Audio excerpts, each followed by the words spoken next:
وقد كان بالسقم دهرا طريق تقال العثار.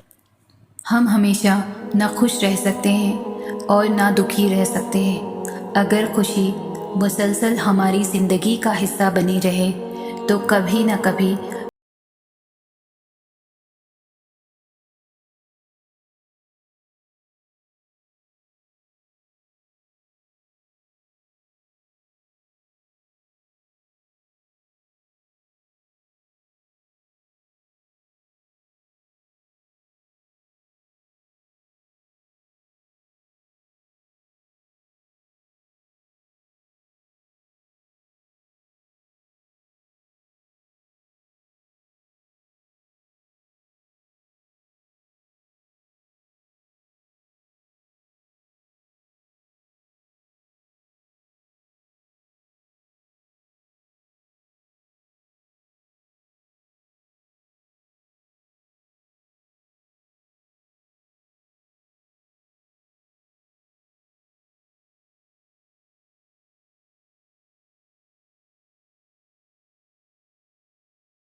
جیسے ہمیں رکھنا چاہیے.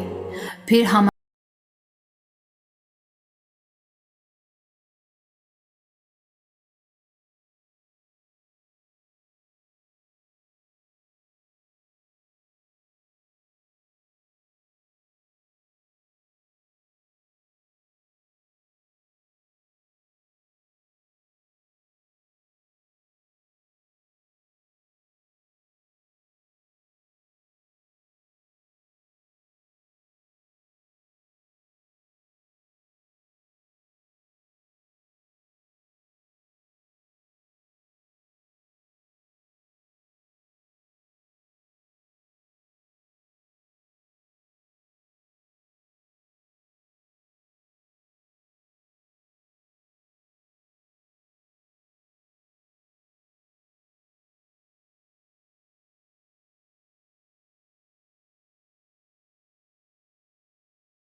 مشکل اس وجہ سے کیوں آئیں؟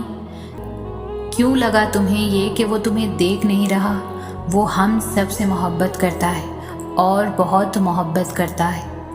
وہ خوشی غم ان چیزوں سے اپنی طرف رجوع کرواتا ہے. تو پھر تو صرف چند قدم ہی تو دور ہے کہ تم اس سے دعا کرو. اگر لگے کہ کوئی جواب نہیں ملا تو پھر اس کی طرف رجوع کرو. اگر صبر کرنا ہوگا تو تمہیں صبر آنے لگے گا. کیونکہ اللہ تمہارے ساتھ ہے، تم نے اس کو پکارا ہے۔ کیونکہ جب ہم اللہ کے راستے پر چلتے ہیں تو شیطان کو یہ چیز بہت ناپسند ہے کہ کوئی بندہ اللہ کے قریب ہو۔ وہ ہمیں طرح طرح کے وسوسوں اور خیالات دلا کر اس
بھی اپنے بندوں کو تکلیف میں نہیں دیکھ سکتا۔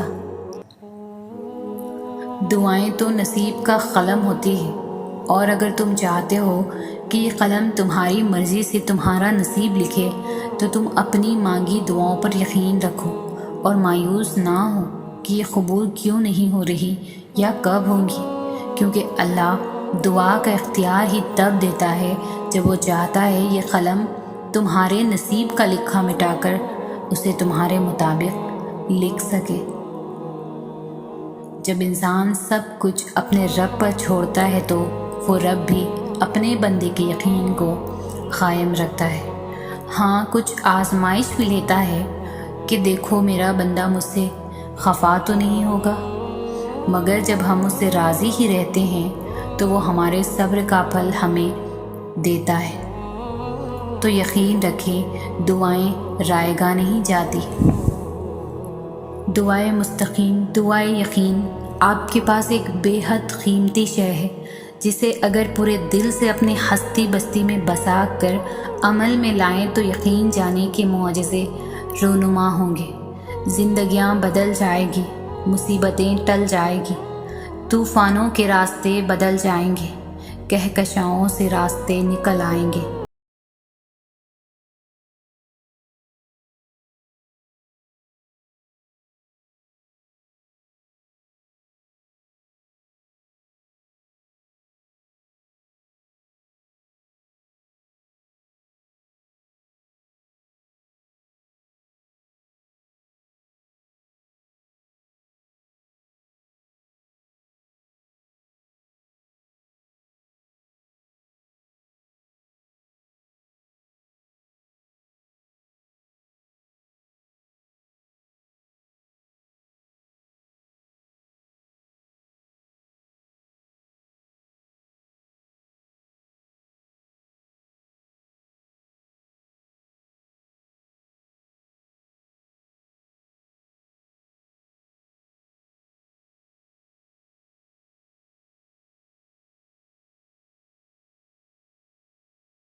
یہ آزمائش سخت سے سخت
آخر دینا ہے نا۔ تو یہ نہیں سوچنا کہ لوگ جو مانگنے سے روک رہے ہیں اگر وہ نہ ملا تو آپ کو شرمندگی اٹھانی پڑے گی۔ اللہ سے مانگنے والے کبھی بھی شرمندہ نہیں ہوتے، کیونکہ اللہ کی طرف سے بھیجی گئی ہار میں بھی جیت ہوتی ہے۔ نہ مانگ کر پچھتانے سے بہتر ہے کہ ایک بار آپ اپنی پوری کوشش کریں۔ کب کیا ہو جائے کوئی نہیں جانتا، مرضی تو ساری اللہ کی ہے، اور اللہ جسے چاہتا ہے فتح دے دیتا ہے۔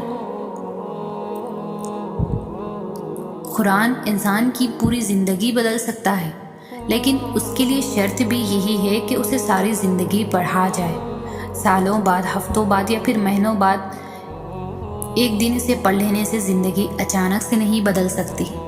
آپ کو اسے روز پڑھنا ہوگا۔ جیسے جب آپ کسی تھراپسٹ کے پاس تھراپی کے لیے جاتے ہیں تو صرف ایک سیشن سے آپ کو اتنی تسکین نہیں ملتی، اس لیے آپ تب تک سیشنز لیتے رہتے ہیں جب تک آپ کو سارے جوابات نہیں مل جاتے۔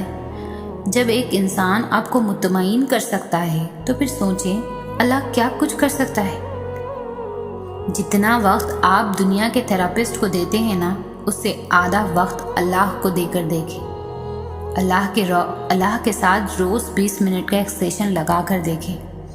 آپ کی زندگی خود بخود کیسے پلٹ جائے گی آپ کو بھی علم نہیں ہوگا۔ قرآن نہ صرف آپ کے حالات بدل دے گا بلکہ یہ آپ کو بھی بدل دے گا، اتنا کہ آپ اللہ سے اور اللہ آپ سے محبت کرنے لگے گا۔ آپ ایک ایک آیت کر کے قرآن کو پڑھتے جائیں، اللہ ایک ایک کر کے آپ کے لیے اپنی مدد کے دروازے کھولتا جائے گا۔ جس اللہ نے آپ پر قرآن نازل فرمایا ہے وہ آپ کو ایک اچھے انجام تک پہنچا کر رہے گا۔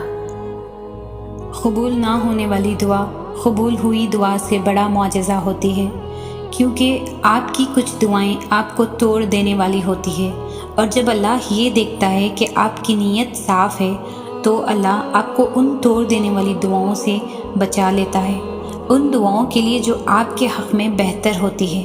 اور یہ سزا نہیں ہے، بلکہ اللہ آپ سے اتنی محبت ہے کہ وہ آپ کو غلط کا انتخاب کرنے نہیں دے سکتا، کیونکہ اکثر اوقات ہم خود ہی اپنے دشمن ہوتے ہیں اور اللہ ہمیں ہم سے ہی بچا لیتا ہے۔ ہو سکتا ہے کسی چیز کو آپ برا سمجھو،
ہمیں لگتا ہے کہ اللہ ہماری دعائیں نہیں سن رہا، حالانکہ تب ہمیں خود پر غور کرنے کی ضرورت ہوتی ہے اور جانتے ہیں وہ کون سی چیزیں ہیں جو ہماری دعاؤں اور قبولیت کے درمیان سے رکاوٹیں ہٹاتی ہے۔ توبہ، سچے دل سے کی جانے والی توبہ۔ توبہ انسان کے گناہ ایسے دھو دیتی ہے جیسے اس نے گناہ کیے ہی نہ ہوں، اور جب وہ گناہوں سے پاک ہو کر اللہ کے سامنے حاضر ہوتا ہے تو اللہ بھی بدلے میں اسے قبولیت سے نوازتا ہے، کیونکہ جو چیز اللہ کو سب سے زیادہ پسند ہے وہ گنہگاروں کی توبہ ہے، اور اللہ پوری کائنات میں کسی چیز کا اتنا انتظار نہیں کرتا جتنا گنہگار کی توبہ کا کرتا ہے۔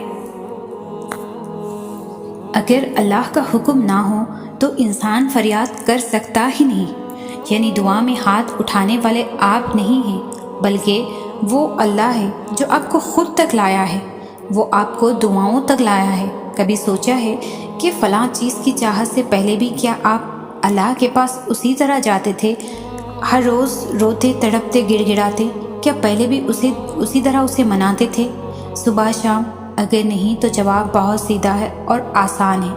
اللہ آپ کے اور اپنے درمیان ملاقات کے بہانے بنا رہا ہے تاکہ آپ اس سے ملنے جائیں، چاہے کوئی بھی دل میں آس لیے، کیونکہ وہ تو آپ کا اپنی طرف آنا دیکھتا ہے، پھر چاہے غرض کوئی بھی ہو۔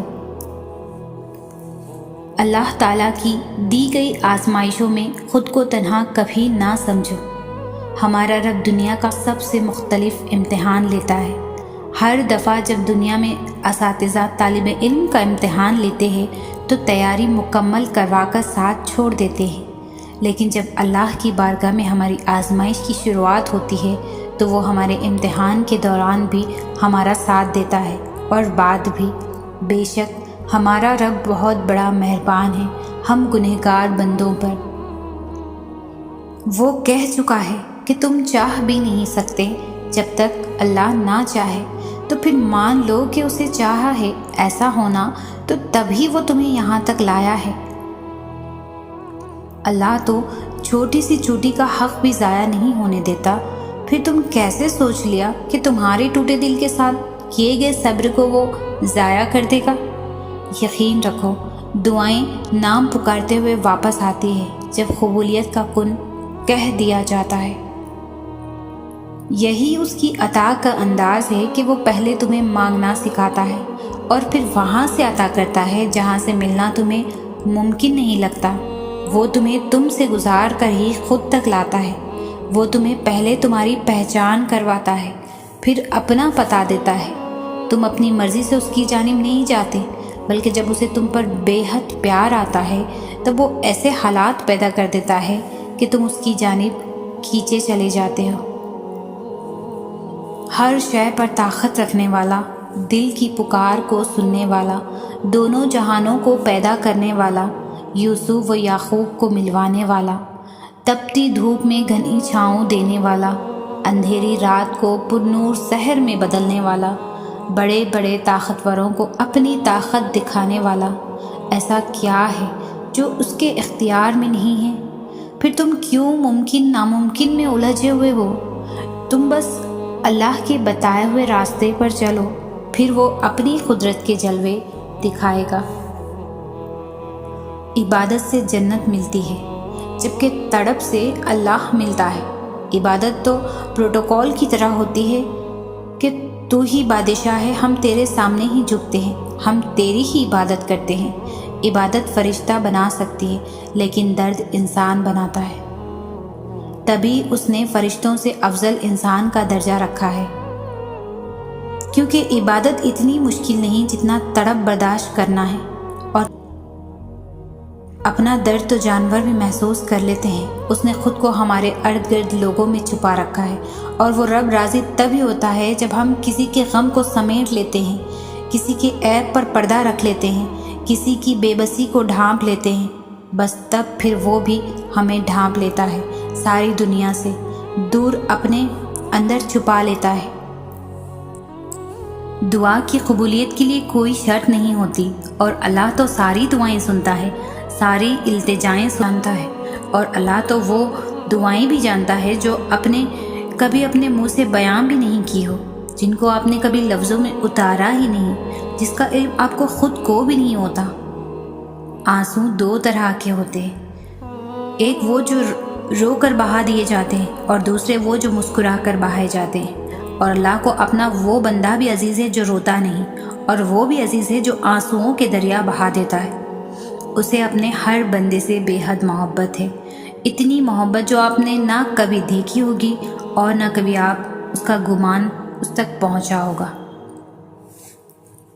پھر وہ وقت بھی آئے گا جب تم پر ساری مصلحتوں کی حقیقت کھل جائے گی، جب ہر چیز، ہر امتحان، ہر آزمائش کی سمجھ آنے لگے گی، جب تمہیں صبر عطا کر دیا جائے گا، ایسا صبر جس کے بعد حوصلوں کو زوال نہیں ہوگا، جب تمہیں مکمل جوڑ دیا جائے گا اتنی مضبوطی سے کہ پھر کوئی تمہیں توڑ نہیں سکے گا، جب تمہیں ہر اس چیز سے نواز دیا جائے گا جس کی تم نے چاہت کی تھی، جس کی تڑپ سے تم نے راتوں کو اٹھ اٹھ کر اللہ کو پکارا تھا، جب تمہیں ہر اس آنسوں کا صلہ دگنا کر کے دیا جائے گا جو تم نے مسکراہٹ کے پیچھے چھپا لیے تھے۔ ابھی نہ صحیح مگر ایک دن تمہیں سب سمجھ آ جائے گا کہ کون سی چیز کیوں دور کی گئی اور کون سی چیز کیوں عطا کی گئی۔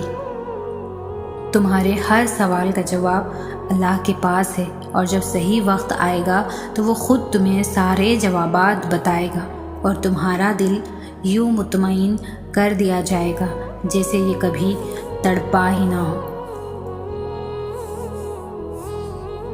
جب ہار اور جیت کا فیصلہ اللہ کے حوالے کر دو تو نصیب سے لگائی ہوئی ساری جنگیں ختم کر دینی چاہیے، اس لیے نہیں کہ اب تم کچھ بدل نہیں سکتے، بلکہ اس لیے کہ تمہارا یقین تمہارے وسوسوں سے زیادہ مضبوط ہے۔ اس کی مصلحت اور وقت کی ترتیب نہ سمجھنے کے باوجود بھی جب تم صبر کر لیتے ہو تو وہ ساری چھپی ہوئی حقیقتیں تمہیں سمجھا دیتا ہے اور فیصلہ بھی تمہارے حق میں سنا دیتا ہے۔ تم جو مانگتے ہو وہ اسے تم تک آخر کار کھینچ ہی لاتا ہے، وہ تمہیں ادھورا رکھ کر ہی مکمل کرتا ہے۔ وجود کے جس حصے کو وہ خالی کر دیتا ہے اس خالی پن میں وہ خود بسیرا کر لیتا ہے۔ تم سے جو چھینا گیا ہوتا ہے وہ ہمیشہ تم تک لوٹ آتا ہے۔ لکیریں بھی ہاتھ کا ساتھ چھوڑ دینا تب بھی وہ لکیریں بنانے والا رب تمہیں تھامے رکھتا ہے۔ تو پھر اس بات کو سمجھو یا نہ سمجھو، تم دعا کرنا کبھی بھی مت چھوڑنا، مگر ہاں مقدر کے پیچھے کبھی مت بھاگنا، بس یقین رکھنا اور انتظار کرنا۔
ہوتی ہے، یہ زخم اس کے ایک کن سے بھر جائیں گے۔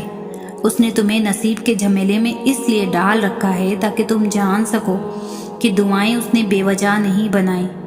تم اسے خوش کر کے تو دیکھو جو تمہیں خوش کرنے میں لگا رہتا ہے۔ تم اس کے سامنے سر جھکا کر تو دیکھو، وہ سارے معجزے تمہارے قدموں میں رگ لے آئے گا، اور ایسا تو کچھ بھی نہیں جو اس کے کن کے بعد بھی نہ ہو سکے۔ جب تم اللہ کے سوا باقی چیزوں میں اپنا سکون تلاش کرنے لگتے ہو تو اللہ ان ساری چیزوں کو تمہارے ہاتھ میں تھما کر تمہیں بے سکون کر دیتا ہے۔ ہر شے کی تکمیل کے بعد بھی تمہیں اپنا خالی خالی سا لگنے لگتا ہے، اپنا آپ خالی خالی سا لگنے لگتا ہے۔ پھر اذان کی آواز کانوں تک تو پہنچتی ہے مگر دل تک نہیں۔ یقین کا دعویٰ کر لینا بہت آسان ہوتا ہے، مگر امتحان تو تب لیا جاتا ہے جب یقین پر بھاری ہو جاتا ہے، جب غم یقین پر بھاری ہو جاتا ہے، جب دکھ کی شدت مصلحتوں کو تسلیم نہیں کر پاتی، پھر سب حاصل کر کے بھی تم بے بس ہو جاتے ہو۔ پھر ہر خوشی تمہیں اداس لگتی ہے، یوں اللہ تمہیں بتاتا ہے میں ہوں تو سب ہے، میں نہیں تو کچھ بھی نہیں۔ سکون تو صرف اللہ ہی سے تو وابستہ ہے۔ یہ جو تمہارا بغیر قضا تہجد میں اٹھنا ہے یہ بے وجہ نہیں ہے، یہ اللہ نے تمہیں چن لیا ہے تمہاری دعائیں قبول کرنے کے لیے۔ یہ جو تہجد کے وقت تمہارے سجدوں میں آنسو بہتے ہیں تو یہ اللہ کو سب بتاتے ہیں۔ اور سنو، اللہ بہت جلد تمہاری یہ دکھ بھی بہتے ہوئے آنسوؤں کو خوشی کے آنسوؤں میں بدلنے والا ہے۔ پتہ ہے جب اللہ کسی کو نوازنے کا سوچ لیتا ہے تو وہ اسے اپنی لاڈلی عبادت یعنی تہجد تک لے آتا ہے۔ وہ تمہارے غم کے سجدوں کو شکر کے سجدوں میں بدلنے کے لیے ہی تو تمہیں تہجد تک لاتا ہے۔ نصیبی پھر دعا کے لیے دعا کرے، تہجد ایسا پیارا سجدہ ہے، بدل جائے گا نصیب تہجد کے سجدوں پر، کن کا پہلا حق دعاؤں کا ہے۔